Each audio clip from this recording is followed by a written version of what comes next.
High দর্শক বন্ধুরা, আজকে তোমাদের সামনে একটি নতুন ব্লগ নিয়ে চলে আসছি। আজকে বিকালে আমরা ঘুরতে ঘুরতে চলে আসলাম কলকাতা ইন্টারন্যাশনাল ফিল্ম ফেস্টিভ্যাল, যেটি রবীন্দ্র সদনে অনুষ্ঠিত।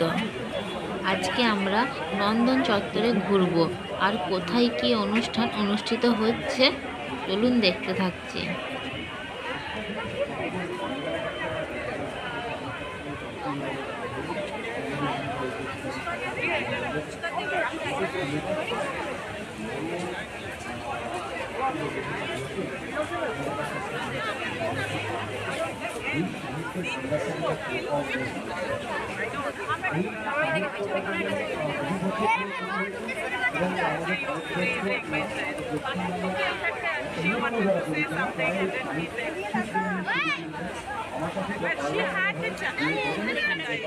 এরপরে আমরা গগনেন্দ্র শিল্প প্রদর্শনশালাতে আসলাম।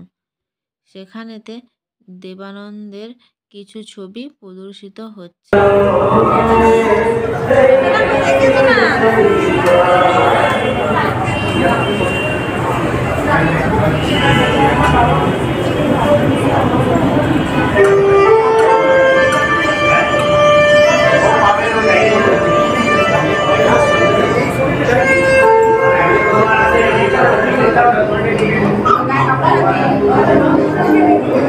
এখান থেকে আমরা বেরিয়ে সোজা চলে গেলাম সিনে আড্ডাতে। কেন জানেন? সেখানে তো চাঁদের হাট। চলুন দেখতে থাকি। এটা নতুন প্রজন্ম ওটিটি, এটাকে আমরা অস্বীকার করতে পারি। সেই জন্যে মানুষের কাছে এক্সপোজারটা অনেক বেশি, যে কারণে টেস্টটাও না মানুষের সিনেমার খুব র্যাপিডলি পাল্টাচ্ছে দর্শকের চাহিদাটা। কিন্তু এক্স্যাক্টলি কি চান, এটা আমার মনে হয় যদি কোনোদিন কেউ বা কারা বা কোনো সংস্থা। ফিল্ম ফেস্টিভ্যালে নন্দন চত্বরে চলছে জমজমাটি আড্ডা।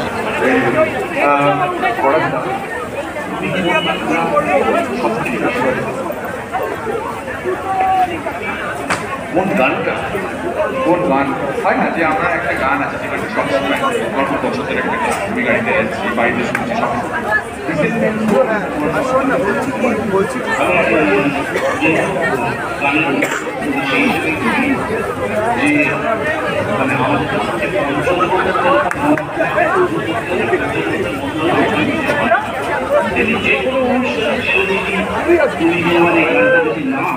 তাহলে পরে সে অনুষ্ঠানটা সম্পূর্ণ হয়। জনসঙ্গীত গানটা যে কোনো শিল্পীকে একবার না একবার গাইতেই হয়, তা পালুক বা না আপনাদের বলে। তো আমি এলাম অভ্যাস শুনেছিলাম অনেক অনেক অনুষ্ঠানে আমি ঘুমাতে আমাকে সঙ্গে করে নিয়ে আসে এবং সুযোগ পেয়েছি, সেই জন্য আমার মানে এই গানটা বহু। আমরা নন্দন চত্বরে আয়ুষী মাকে নিয়ে আসলাম, তাও আবার ফিল্ম ফেস্টিভ্যালে প্রথম আসলাম। আয়ুষী মা খুব মজা করলো, তার সাথে সাথে আমাদেরও খুব ভালো লাগলো চারিদিকটা ঘুরে।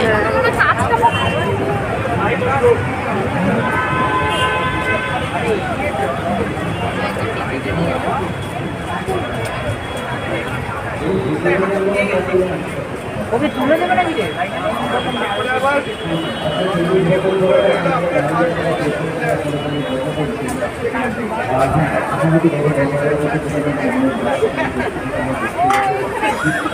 আর এটা ছেড়ে দিয়েছে তো।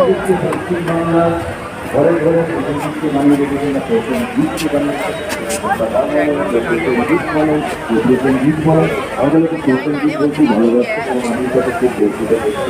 এই প্রসেনজিৎটা কিন্তু আমাকে প্রসেনজিৎ তৈরি করেছে।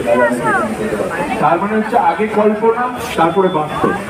কল্পনা না থাকলে বাস্তব তৈরি হয়। আমি একটা ছোট্ট মানুষের একজনের নাম নেব, আমার বন্ধু এখন নেই।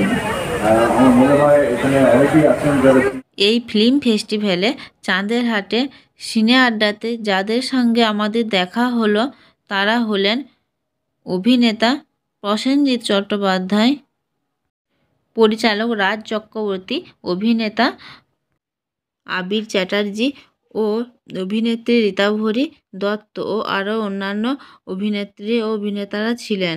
চলুন সেই আড্ডা দেখে নেই। অর্ধাঙ্গিনী বক্স অফিস ওয়াইজ কত মানে প্রচন্ড হিট, সুপার ডুপার হিট। বল্লভপুরের রূপকথা সুপার ডুপার হিট। মানে আমি যদি ওভাবে দেখি একদম। সেটা তো কমার্শিয়াল এবং কাল্পনা, ওটা তো কল্পনা রয়েছে, কিন্তু কিন্তু একদম রিয়েলিস্টিক যেটা হয়, মানে একদম বাস্তবধর্মী যদি হয়, সেটা আমি অর্ধাঙ্গিনীর কথা বলবো। আমি একটু অন্যদিকে যাচ্ছি, আমি প্রশ্নটাকে একটু ঘোরাচ্ছি, মানে একটা জায়গায় না থেকে। হ্যাঁ, আবির বলছি, লাস্ট একটা ছোট্ট কথা বলবো, আমি তখন মাইকটা নিয়ে ফেলেছিলাম। খরা শুধু ভালো মানুষ নয়, ভারতবর্ষের যদি প্রথম 10টা বেস্ট অ্যাক্টর বলা যায়, এই লোকটা সেটা। প্লিজ ওর জন্য আপনাদের একবার দাঁড়িয়ে অডিশন দিতে হবে, প্লিজ, খরাজ মুখার্জির জন্য, please. Thank you, thank you. Please, আমি একটা কথা বলছি আপনাদেরকে, যে এই যে বিশ্লেষণটা দাদার কাছ থেকে পেলাম, দেখুন আমরা একটা কথা বলি যে এরকম কিছু শিল্পীদের যে আজকে আমরা আমাদের ইন্ডাস্ট্রিতে পেয়েছি, যারা অন্তত এই বিশ্লেষণটাও আমাদেরকে করে বুঝিয়ে দেবেন যে দেখ এইভাবে তোদের।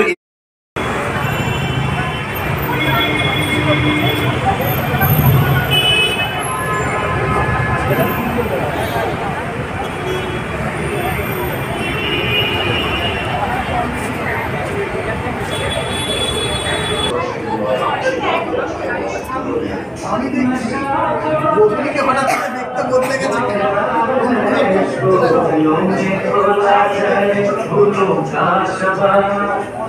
उसमें फिर मिलाई जाए थोड़ी सी शराब, कोई रिश्ता कोई नहीं, यही तो है सारा रिश्ता मेरा।